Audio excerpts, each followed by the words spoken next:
El libro de Lamentaciones recoge el dolor profundo del profeta Jeremías ante la invasión y posterior destrucción de su amada Jerusalén por parte de Babilonia. El capítulo 3 del libro de Lamentaciones inicia con un listado de quejas del profeta por el trato que Dios ha estado dando a su pueblo. Y aunque reconoce que Dios los ha castigado como el padre disciplina a su hijo rebelde, no deja de lamentarse por todo lo sufrido y por todo lo perdido. En el sermón, recuérdale a tu alma sus misericordias, basado en los versículos 18 al 26 de este capítulo 3. El hermano Reinaldo Logroño nos comparte cómo Jeremías entendió que tenía que enfocar su mente en lo verdadero, que tenía que hablarle verdad a su alma y recordar las misericordias de Dios para con él y su pueblo. De la misma forma, nos motiva a que como hijos de Dios reprogramemos nuestra mente y nuestros recuerdos y a fijar nuestra mirada en el consuelo que proviene de lo alto, de un Dios misericordioso y fiel. ¿Estamos viviendo nuestras vidas confiando en la misericordia y fidelidad de nuestro Dios? ¿Nuestro caminar refleja el carácter de nuestro gran Dios? Acompáñanos. Bendiciones, iglesia. Es un privilegio siempre pararme aquí y abrir la palabra de Dios, pero no deja de ser un grandísimo compromiso que estamos abriendo la palabra hablada por Dios, y eso no es poca cosa. Yo quisiera con ustedes hoy compartir un pasaje que desde hace un tiempo ha trabajado mucho en mi corazón y el Señor ha puesto a mí el deseo de compartirlo con mi iglesia, pero yo no lo puedo hacer. Tiene que hacerlo el Espíritu Santo. Así que vamos a orar. Padre, gracias, Señor. Como te cantábamos, Señor, gracias porque tú eres un Dios inmenso. Un Dios que nada lo puede contener. Un Dios perfecto. Pero un Dios, Señor, amoroso. Que le ha placido que hijos suyos, Señor, insignificantes para el mundo, puedan tener una relación personal contigo. Padre, no permita que nosotros lleguemos en nuestra vida a asumir ese privilegio. Recuérdanos todos los días el privilegio que es tener un Dios como tú. Padre, gracias por tu palabra. Gracias porque tú has sido fiel. Gracias porque tú nos enseñas a través de ella, primero, cómo tú eres, Señor. Y segundo, cómo nosotros podemos responder en adoración por lo que tú eres, Padre. Así que, Padre, te pido que seas con nosotros, que en este tiempo tú abras nuestro entendimiento, que tú abras nuestros oídos, nuestros ojos, nuestra mente, nuestro corazón, nuestra alma, para que sea tu palabra la que hable. Cógeme a mí, Señor, y escóndeme detrás de tu cruz. Que nadie me vea, Señor. Que solamente vean tu palabra y el amor que tú tienes por nosotros a través de tu Hijo. Sé con nosotros, Señor, en Cristo Jesús. Amén. Bien, hermanos, el pasaje que vamos a estar viendo hoy es un pasaje que se encuentra en el Antiguo Testamento. Se encuentra en el libro de Lamentaciones. Y Lamentaciones es un libro que se encuentra exactamente después del libro de Jeremías en la Biblia. Y se encuentra ahí porque casi todo el mundo coincide que el profeta Jeremías debe haber sido el autor del libro de las Lamentaciones. De hecho, en muchas versiones de nuestras Biblias aparece como nombre las Lamentaciones de Jeremías. Yo quiero contraponer un poquito esos dos libros. Por ejemplo, mientras el libro de Jeremías tiene 52 capítulos, Lamentaciones solamente tiene 5. En el libro de Jeremías se recogen los 40 años de ministerio profético que tuvo el profeta en el pueblo de Judá. Y básicamente en su ministerio él se concentró en varias cosas.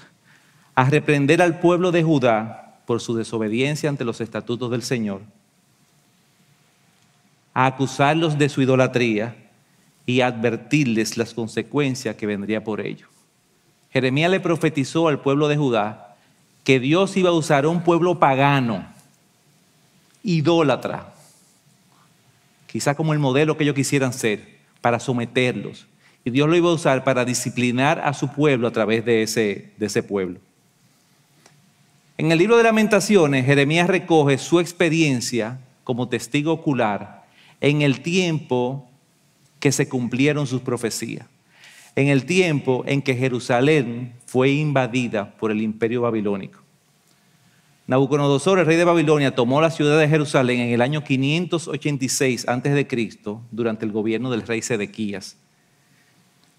Y yo no sé si le pasa a ustedes, pero cuando uno lee que Nabucodonosor, con ese poderoso ejército, tomó Jerusalén, uno tiende a pensar que él llegó con toda su fuerza, con todas sus armas, entró a Jerusalén, secuestró al rey, tomó prisioneros a los generales, y entonces luego tomó a todo el pueblo y se lo llevó de rehén a Babilonia.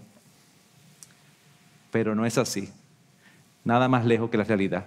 Yo quiero que leamos un pasaje que está en Segunda de Reyes 25, del 1 al 3. Es simplemente para que tengamos el contexto del pasaje que vamos a leer hoy.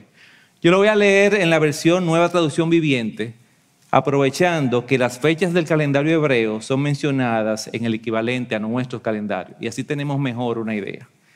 Leo, Segunda de Reyes 25, versículo 1. Así que el 15 de enero, durante el 9º año del reinado de Sedequías, Nabucodonosor, rey de Babilonia, dirigió a todo su ejército contra Jerusalén. Rodearon la ciudad. Recuérdense que Jerusalén era una ciudad totalmente amurallada. Rodearon la ciudad y construyeron rampas de asalto contra las murallas. Jerusalén estuvo sitiada hasta el año 11 del reino de Sedequías. Hacia el 18 de julio del año 11 del reinado de Sedequías, el hambre en la ciudad ya era muy intensa y se habían agotado por completo lo último que quedaba de alimento. Durante más de 2 años, Jerusalén veía cómo fuera de sus murallas había una segunda muralla, una muralla de babilonios, de soldados, que no permitía que nadie ni entrara ni saliera de la ciudad. Es una estrategia militar que se usaba mucho en esa época. Y comenzaron a asfixiar a la población de Jerusalén. Llegó un momento que ellos no podían ni salir a cultivar alimentos, ni comprar alimentos, ni siquiera podían comprar el aceite que tenían que usar para encender sus lámparas. Y quizás si había en esa época no podían comprar ningún tipo de medicamento o de esencia que fueran medicinales. Entonces, miren ese panorama. Más de 2 años en esa situación.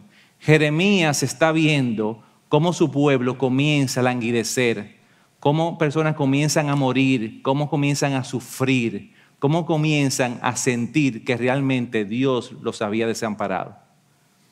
Pero por otro lado me imagino que Jeremías por dentro estaba haciendo, yo se lo dije, yo tengo 40 años diciéndoselo.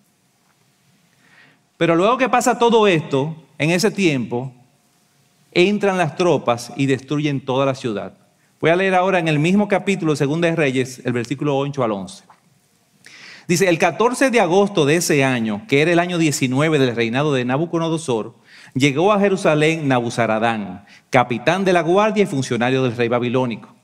Quemó por completo el templo del Señor, el palacio real y todas las casas de Jerusalén. Destruyó todos los edificios importantes de la ciudad. Después supervisó a todo el ejército babilónico mientras derribaba por completo las murallas de Jerusalén. Entonces Nabuzaradán, capitán de la guardia, se llevó cautivas a las personas que quedaban en la ciudad, a los desertores que habían jurado lealtad al rey de Babilonia y al resto de la población. Wow. Jeremías sigue viendo lo que está pasando con su pueblo. Y ahora se da cuenta que los babilonios destruyeron todo y dejaron a Judá sin nada. Se quedaron sin la posibilidad de adorar a su Dios, porque ya no tenían templo. Se quedaron sin dirección, sin liderazgo, porque ya no tenían rey, no tenían palacio. Se quedaron sin alimento, se quedaron sin luz, se quedaron sin salud. Se quedaron sin protección porque las murallas fueron destruidas. Se quedaron sin hogar, se quedaron sin su territorio. Ese territorio que el mismo Dios le había dado como herencia a sus antepasados. Y es en medio de ese escenario que Jeremías escribe los 5 capítulos de Lamentaciones. Ese es el contexto en que Jeremías escribe el capítulo 3 que vamos a ver hoy. Y aunque nos vamos a concentrar solamente de los versículos 18 al 26, me gustaría como que a vuelo de pájaro podamos ver los primeros 17 versículos. Porque estos versículos son un listado de lamentos del profeta por el trato que Dios le estaba dando a su pueblo. En este capítulo, Jeremías usa un estilo que se llama personificación. Y aunque es obvio que él está hablando en nombre del pueblo, él lo hace todo en singular y en primera persona, como si que todo lo que le está pasando a él. Entonces veamos rápidamente las quejas del profeta en los primeros 17 versículos. Primero en el versículo 1 el profeta se queja de que Dios está enojado y dice, yo soy el hombre que ha visto la aflicción. Oigan qué interesante, a causa de la vara de su furor. Ojo, el profeta está consciente que Dios no está usando una espada de su furor como la usaría con un enemigo. Está usando una vara como la usaría con un hijo. Como el padre que disciplina a su hijo rebelde. El profeta está claro desde el principio lo que Dios está haciendo, porque él ya se lo había dicho y él lo había profetizado. Segundo, en el versículo 2 se queja de que el pueblo está en oscuridad. Me ha llevado y me ha hecho andar en tinieblas, no en luz. Y ya dijimos, obviamente lo más seguro, ellos solamente tenían provisión de aceite, quizá por ¿cuánto? 6 meses, 1 año. ¿Qué pasó luego? Ustedes se imaginan lo tenebroso que es para un pueblo entero estar oscuro. En el versículo 3 se queja de que Dios se presenta contra él como un enemigo. Ciertamente contra mí ha vuelto y revuelto su mano todo el día. En el versículo 4 se queja de que la nación judía podría ser comparada con un hombre destruido físicamente. Ha hecho que se consuman mi carne y mi piel, ha quebrado todos mis huesos. Y en los versículos 5, 6 y 7 se queja de que están rodeados literalmente y sin ninguna vía de escape. Me han citado y rodeado de amargura y de fatiga. En lugares tenebrosos me ha hecho morar como los que han muerto hace tiempo. Con muro me ha cercado y no puedo salir. Ha hecho pesadas mis cadenas. En el versículo 8 se queja de que Dios se hace el sordo a sus oraciones. En el versículo 14 se queja de que sus mismos vecinos se ríen de sus aflicciones. Y por último, en el versículo 17, se queja de que ya no tiene esperanza de vivir en paz y felicidad. Y dice así, y mi alma ha sido privada de la paz, he olvidado la felicidad. Entonces, hermano, entendiendo el contexto histórico, entendiendo lo que había pasado en el pueblo de Judá, entendiendo el corazón del profeta, que por un lado tiene dolor, por otro lado debe tener rabia, porque el Señor le había enseñado lo que iba a pasar si seguían siendo idólatras. En ese corazón revuelto, con esas quejas, con esas lamentaciones, es que yo quiero que nosotros leamos el pasaje que vamos a ver hoy. Y yo necesito que lo veamos así, porque lamentablemente en este pasaje se encuentran versículos de lo que se conocen como versículos bonitos de la Biblia. Versículos que podemos poner en un afiche, en una camiseta, en una taza, en mis redes sociales. Se ve precioso con florecita. Hermano, ojalá y a partir de hoy nunca más volvamos a leer estos versículos sin entender lo que estaba pasando en el pueblo de Dios y en el profeta Jeremías. Amén. Entonces vamos a leer. Sigo leyendo en la versión Nueva Traducción Viviente.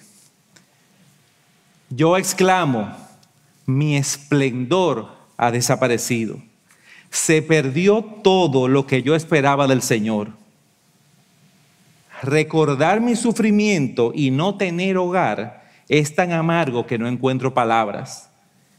Siempre tengo presente en mi mente este terrible tiempo mientras me lamento por mi pérdida. No obstante, aún me atrevo a tener esperanza cuando ¿qué? Cuando recuerdo lo siguiente: el fiel amor del Señor nunca se acaba, sus misericordias jamás terminan. Grande es su fidelidad, sus misericordias son nuevas cada mañana. Y yo me digo, el Señor es mi herencia, el Señor es mi porción. Por lo tanto, esperaré en Él. El Señor es bueno con los que dependen de Él, con aquellos que le buscan. Por eso es bueno esperar en silencio la salvación que proviene del Señor. El profeta comienza diciendo: Señor, mi esplendor, nuestro esplendor ha desaparecido. Se perdió todo lo que teníamos, todo lo que esperábamos en ti, todo se perdió. Si tuviésemos una versión NTD o Nueva Traducción Dominicana, diría: y yo grito, Señor, se nos fue el brillo, todo se derrumbó, ya no queda nada, todo es sufrir. Y veamos cómo sigue diciendo en el versículo 19 y 20. Recordar mi sufrimiento y no tener hogar es tan amargo que no encuentro palabras. El lamento de Jeremías eran esos recuerdos. Siempre tengo presente en cada instante este terrible tiempo mientras me lamento por mi pérdida. Jeremías concluye que su estado de desaliento, de frustración, de angustia es provocado por ese constante pensamiento de lamento de todo lo perdido, de todo lo sufrido. Ay, Señor, el templo, tan hermoso que era, el orgullo de nuestro rey Salomón. Señor, las murallas, nuestro emblema de protección, que sirvieron de inspiración para tantos salmistas, comparando con lo fuerte que eras tú con nosotros. Oh Señor, cuánto sufrir, cuánta muerte, cuánta indiferencia de parte tuya. Y en ese modo de queja pasa algo, y de repente Jeremías cae en cuenta que él tiene que hacer algo, y es renovar su mente, como diría el pastor Miguel, y cambiar su pensamiento, enfocarse en pensar en lo verdadero. Dice el versículo 21, no obstante, sin embargo, a pesar de todo lo vivido, a pesar de todo lo sufrido, aún todavía me atrevo a tener esperanza cuando recuerdo lo siguiente. Llegamos a una pausa. ¿Qué fue lo que recordó Jeremías? Bueno, Jeremías recordó que él mismo comenzó su queja reconociendo que Dios estaba disciplinando a su hijo, que estaba dándole su merecido, que era consecuencia del pecado del pueblo rebelde. Pero también recordó que Dios es su Padre y que es un Padre amoroso, y que dice la Biblia que el Señor corrige a quien ama. Y también recordó cómo ese Dios, que es bueno, que es amoroso, que es justo, que es misericordioso. Y también Jeremías recordó el pacto que su Dios hizo con sus antepasados. Y de hecho tiene que haber recordado también que el mismo Dios se lo dio a Jeremías, porque Jeremías lo escribe en el capítulo 31 de su libro. Dice, porque este es el pacto que haré con la casa de Israel después de aquellos días, declara el Señor. Pondré mi ley dentro de ellos y sobre sus corazones la escribiré. Entonces yo seré su Dios y ellos serán mi pueblo. Jeremías recordó que el pacto de Dios implicaba que Dios siempre permanecería fiel aunque su pueblo fuera infiel. Hermano, durante el mensaje yo voy a hacer mucho énfasis en este texto, en las veces que se utilizan los siguientes términos. Yo recuerdo, yo tengo presente, yo me digo. Porque Jeremías lo que hizo fue que renovó sus recuerdos, reprogramó su mente, le habló verdad a su alma y se enfocó en lo verdadero. Y cuando él hace eso, entonces cuando él entiende y cambia completamente su discurso. Vuelvo a leer el versículo 21. No obstante, aún me atrevo a tener esperanza cuando recuerdo lo siguiente, o sea, porque ya entendí que el fiel amor del Señor nunca se acaba. Sus misericordias jamás terminan. Grande es su fidelidad, sus misericordias son nuevas cada mañana. Y yo me digo, ¿qué porción ni porción? El Señor es mi porción, el Señor es mi herencia, por tanto, en Él esperaré. Inmediatamente el lamento de Jeremías cambió, porque ahora él se enfocó en lo que tenía que enfocarse. Él se enfocó en el consuelo que viene directamente de lo alto. Su sufrimiento no desapareció, pero él entendió que su Dios es muchísimo más grande que su sufrimiento. Jeremías entendió que aunque Israel fuese infiel, el fiel amor del Señor nunca se acaba. Lo dice su pacto. Él lo podía escribir. Él entendió que la vara del enojo del Señor se puede gastar, pero que sus misericordias nunca se gastan. Él entendió que era por sus misericordias que Israel seguía en pie. La versión Reina Valera del pasaje, el versículo 22 dice: por la misericordia de Jehová no hemos sido consumidos. Jeremías entendió que no podía seguir lamentándose por haber perdido su hogar, porque su hogar no era la hermosa ciudad de Jerusalén, sino que su herencia, su porción, su parcela era el mismo Dios. Jeremías entendió que tenía que recordarse constantemente: debo confiar y esperar en un Dios misericordioso y fiel. Debo confiar y esperar en un Dios misericordioso y fiel. Por eso que este mensaje yo le he titulado: recuérdale a tu alma sus misericordias. Ahora, ¿qué es la misericordia de Dios? La expresión hebrea misericordia aparece más de 350 veces en el Antiguo Testamento y más de 30 en el Nuevo Testamento. Solamente en el libro de los Salmos la palabra misericordia aparece más de 120 veces. De hecho, si alguien quisiera solo por cultura general leer un capítulo de la Biblia, una gente que dice: oye, yo estoy cansado, que cada vez que me preguntan, ¿tú has leído la Biblia? Yo digo siempre: no, no la he leído. Si yo voy a salir de eso, yo voy a coger un capítulo, voy a leer. Para cuando me pregunten, ¿tú has leído la Biblia? Yo lo he leído, sí. Y coge la Biblia y va al índice. Déjame ver cuál es el capítulo más corto para salir de eso pronto. ¿Con qué se va a topar? Con el Salmo 117. ¿Y ustedes saben lo que dice el Salmo 117? Alaben al Señor, naciones todas, alábenle, pueblos todos. ¿Por qué? ¿Por qué yo tengo que alabar a Dios? Porque grande es su misericordia para con nosotros y la fidelidad del Señor es eterna. Aleluya. ¿Ya esa persona leyó un capítulo de la Biblia? En español, el término que más se asemeja a misericordia es compasión.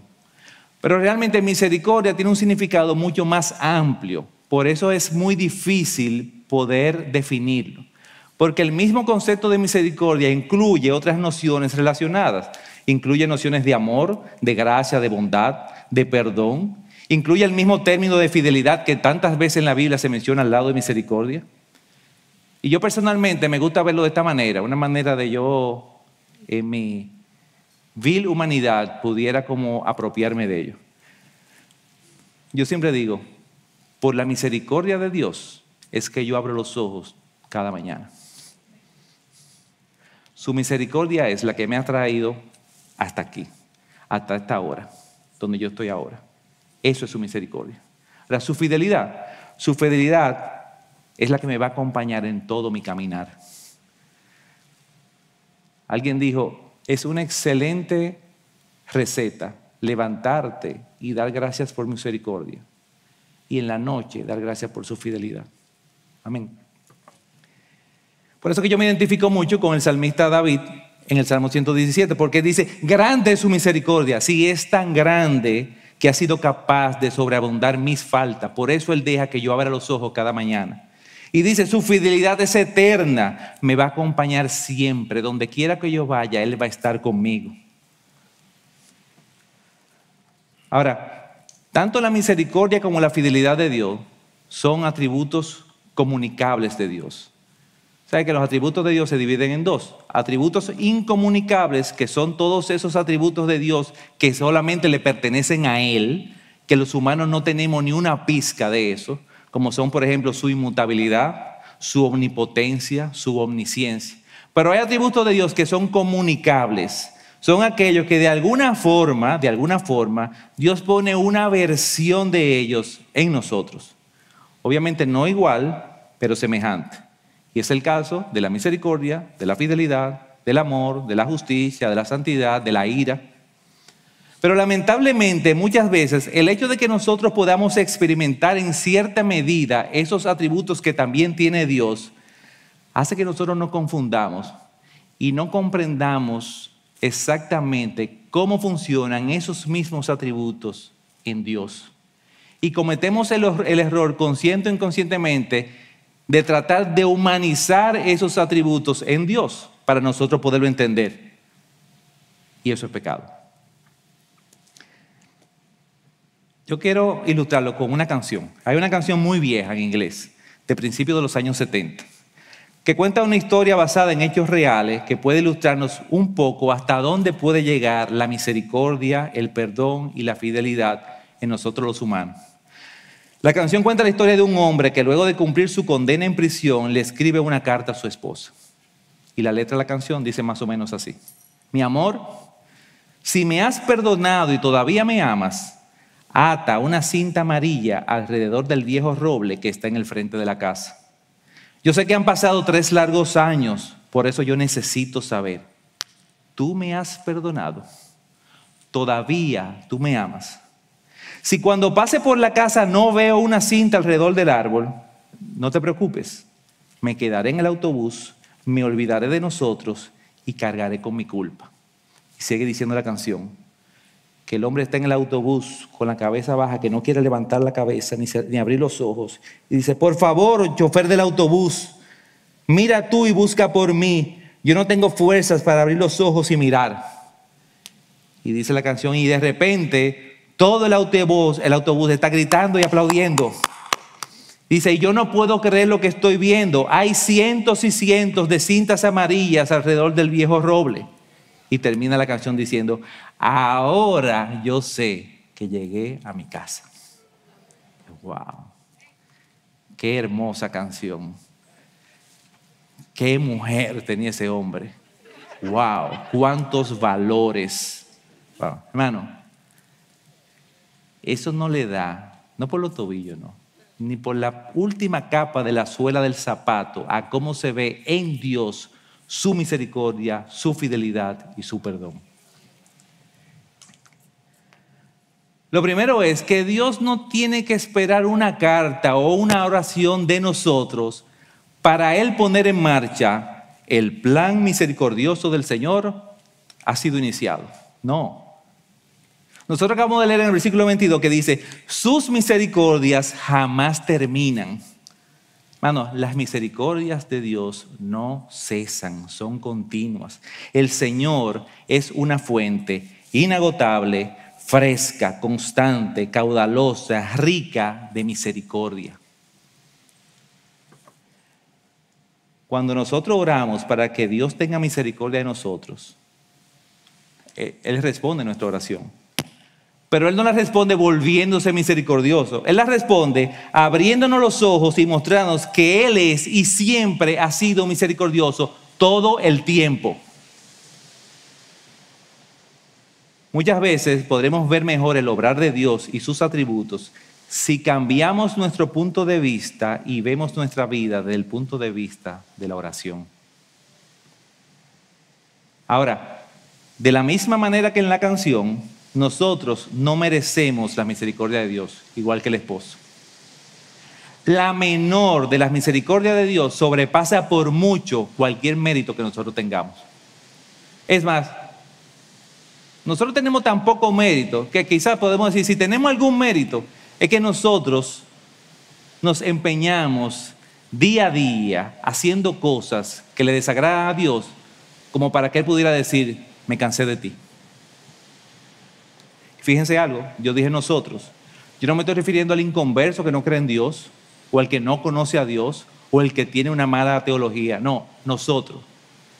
Si tú y yo somos sinceros, nosotros todos los días hacemos cosas como para que el Señor se canse de nosotros. ¿Qué nosotros hacemos? Bueno, por ejemplo, muchas veces nosotros aceptamos su misericordia, pero no somos agradecidos. Damos por sentado todo lo que recibimos de Él o pensamos que lo hemos recibido porque no lo merecemos. O peor aún,